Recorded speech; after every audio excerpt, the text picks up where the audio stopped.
प्रणाम सब गोटे के। हम शालिनी झा, हमर दीदी छथि अर्चना झा। तो हम सब एकटा कोबर के गीत लऽ के एलहुँ हँ जे साँझ पावनि में कोबरो के गीत अहाँके जरूरत पड़ै छै।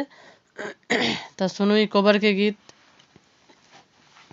लाल तकिया है अंग्रेजी बुटिया, लाल तकिया है अंग्रेजी बुटिया, कर पेरुन बलम जी हमार ओरिया, कर फेरुन बलम जी हमार ओरिया।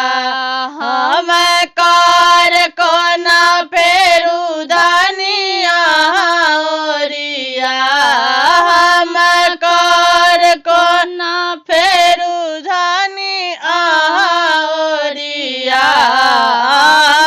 टीका के बोर गरैया छतिया, टीका के बोर गरैया छतिया।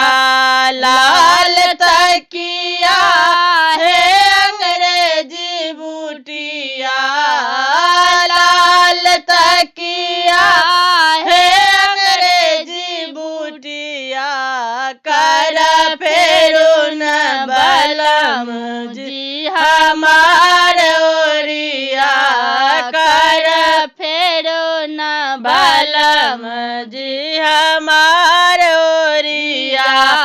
हम कर कोना फेरू धनिया ओरिया, हम कर कोना फेरू धनिया ओरिया। के नथिया के बोर गरैया छतिया, के नथिया के बोर गरैया छतिया। लाल तकिया है अंग्रेजी बुटिया, लाल तकिया है अंग्रेजी बुटिया, कर फेरुन बलम जी हमार ओरिया, कर फेरुन बलम जी हमार ओरिया।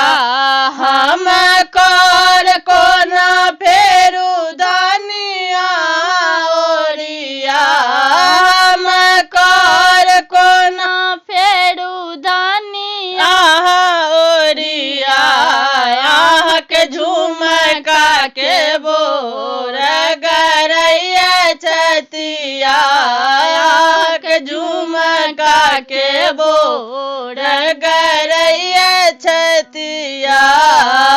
लाल तकिया है अंग्रेजी बुटिया, लाल तकिया है अंग्रेजी बुटिया, कर फेरुन बलम जी हमार ओरिया, कर फेरुन बलम जी हमार ओरिया।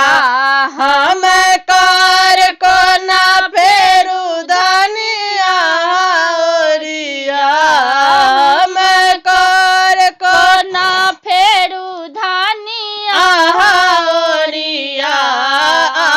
के लॉकेट के बोर गरैया छतिया, के चैन के बोर गरैया छतिया। लाल तकिया है अंग्रेजी बुटिया, लाल तकिया है अंग्रेजी बुटिया, कर फेरुन बलम जी हमार ओरिया, कर